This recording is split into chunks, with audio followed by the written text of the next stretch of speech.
টেলিভিশনে জনপ্রিয় সিরিয়ালগুলির মধ্যে ফুলকি অন্যতম। গত সপ্তাহেও ফুলকি ৩ নম্বর স্থানে নিজের জায়গা কায়েম করে রাখতে পেরেছে।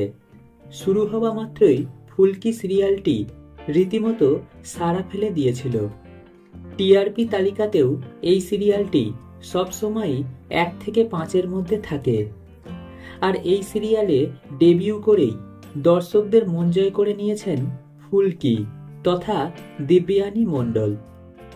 একটা সিরিয়ালেই তার জনপ্রিয়তা এখন আকাশ ছোঁয়া। ফুলকি সিরিয়ালের দৌলতে দিব্যানী এখন সকলের ঘরে ঘরে পৌঁছে গিয়েছেন।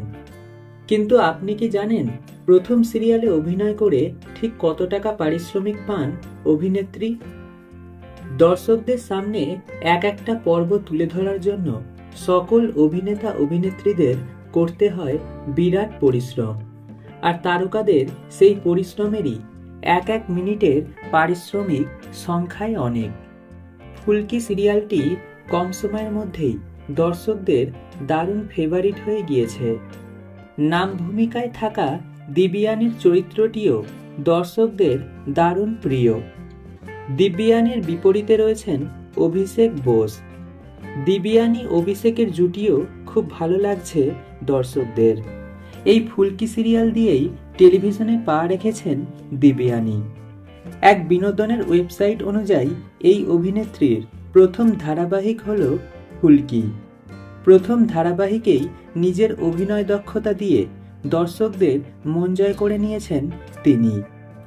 দিব্যানী এই মুহূর্তে পারিশ্রমিক পান প্রায় ১,১২,০০০ টাকা। পারিশ্রমিকের নিরিখে তিনি রয়েছেন ১০ম স্থানে।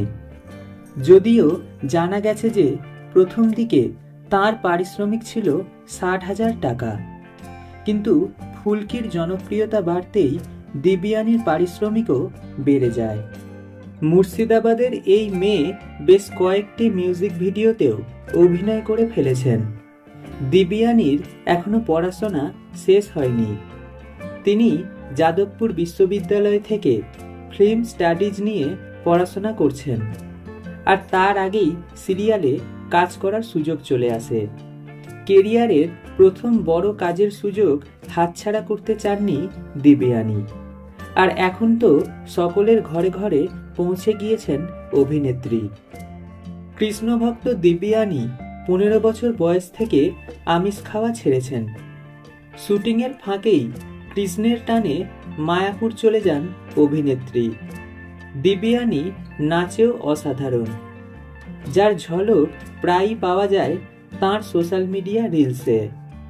দিব্যানীর মিষ্টি মুখ ও অভিনয় ইতিমধ্যেই সকলের মন জয় করে নিয়েছে।